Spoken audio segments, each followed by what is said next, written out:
So another aspect of the Industrial Revolution, we've got two that we've covered so far, right? The growth of textiles, steel manufacturing, which is intimately tied up with transportation and the development of railroads. There's a very nice video in your learning module about railroads. And how railroads sort of changed life for people, both by creating shorter distances, allowing people to travel and see things that they would never see in their lives, but also by changing how we look at the world. We have standard times because of railroads, because railroads could not function with, every town having its own local time frame. So this is why we have different time zones around the world, is because of railroads.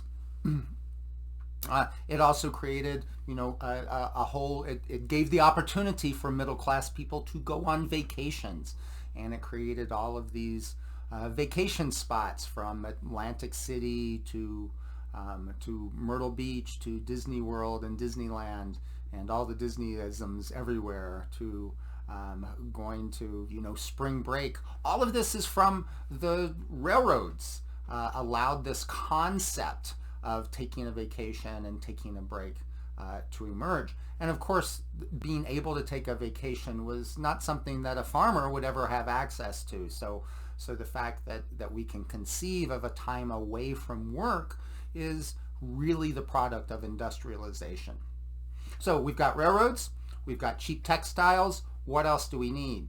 Well, I think that really to boil it down to the main ingredients of the Industrial Revolution, it would be power, it would be transportation, and it would be communication. So power we've covered a little bit.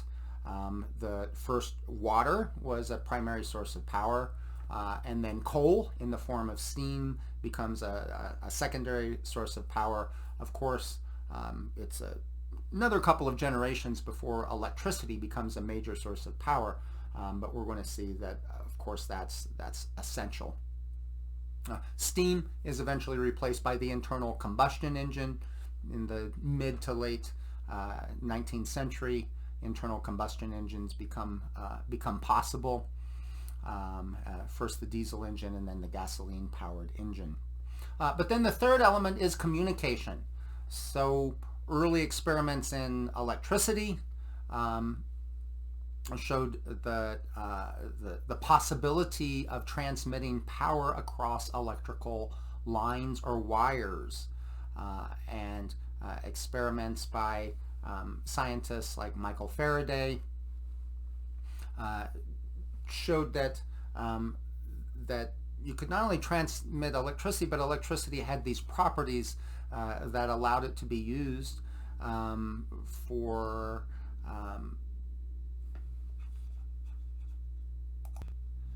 not only to transmit power across distances, but to transmit information across distances.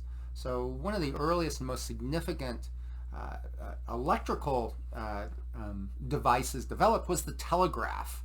Now, it's something that most of us don't have access to. As a young person, I had to use a telegraph a few times in my life. It's very seldom used today because we have a World Wide Web. But for a long time, this was the only system of long-distance communication. So just imagine what it was like to communicate with your cousin in the before times, before the Industrial Revolution. Say when pioneers were moving into the Southwest as part of the growing Spanish Empire, or American settlers were moving in and taking Native American lands. Basically, if I had a relative that left to go to the California Gold Rush or to settle land in the Midwest, or as were part of the early settlers of New Mexico, those people would be lost to me. There wasn't a way I could communicate with them. Over time, a mail system developed in the 1700s and 1800s. But this was pretty unreliable. I would send a letter to someone. It might take several weeks or even months to get to them, and then it would take several weeks or several months for a letter to come back, if it did get to them, if they hadn't moved or died by a natural disaster or a disease or something like that. So communication was very unreliable before the invention of the telegraph. So what the telegraph did was that it allowed entities, private entities, and later governments quickly saw the value of this, to be able to string wires through poles and communicate over long distances pretty much in a matter of minutes or hours. The British Empire took to this very, very strongly and created what they called the Red Line. These were telegraph wires that essentially connected parts of the British Empire all around the world. If you're going to have an empire, it's good to have a good system of communication. The Mongols, for example, did create something like a Pony Express that went the several thousand miles of the Mongol Empire. But even that was not nearly as efficient as a telegraph, where you could just transmit information almost continuously all around the world. This meant that technologies involving the manufacture of cables had to be developed.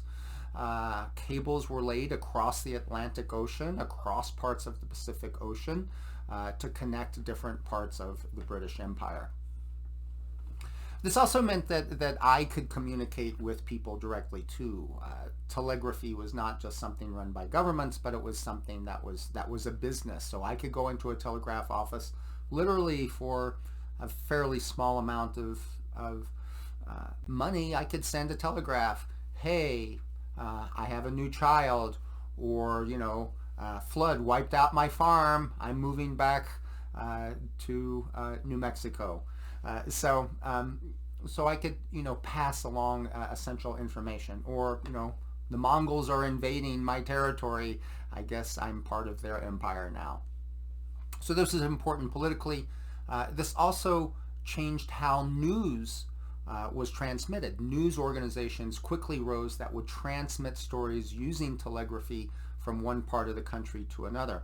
For example, in the War of 1812, the war had ended and a peace treaty had been signed, or at least the cessation of hostilities had occurred, and Colonel Andrew Jackson in 1812 led yet another military campaign after the war had ended, because there was no way to communicate. A couple of decades later, there was a telegraph line that went all the way to New Orleans, where the famous Battle of New Orleans took place after the war had ended.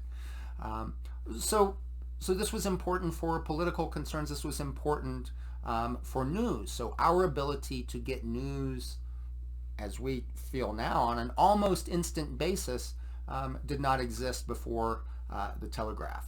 So we started getting the telegraph, and these systems of communication quickly became more sophisticated. So 3 big parts of the Industrial Revolution: communication, power, transportation, right? So steam allows not just the railroad, but steamships to transport goods quickly around the globe.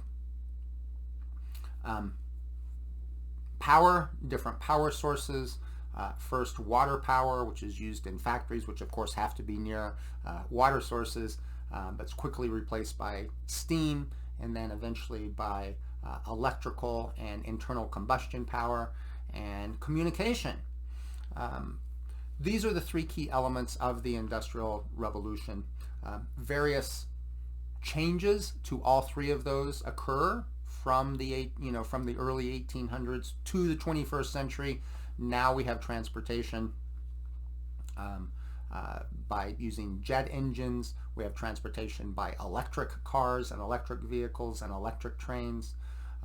We have internal combustion engines that can take us around the world literally in a very, very short period of time, in a matter of hours. And even rockets too. Now we have passenger rockets, which are at this point just pleasure cruises. No one takes a rocket to their job, but maybe someday that will change as well. Communications, of course, is probably the thing that has changed the most in the last 50 years in my lifetime. Telegraphs were still an important part of people's lives when I was born. Telephones were very, very common, but telephones had to be attached to wires. Now, not only are telephones not, that looks dirty, let's show you the backside. Not only do telephones not have to be attached to wires anymore, but they can communicate instantly all around the world. And this particular telephone is able to give me the news instantly from all around the world. So we've got communication, we've got transportation, and now, of course, different sources of power. We also have nuclear power as well, which is fairly widely used to generate electricity and to power certain types of transportation vehicles, such as nuclear-powered submarines and nuclear-powered aircraft carriers. All right, that's it for the Industrial Revolution. Thanks a bunch. Sorry about the interruption, but we've ended up with 2 different length lectures for that. And I'll be seeing you very soon for the Columbian Exchange.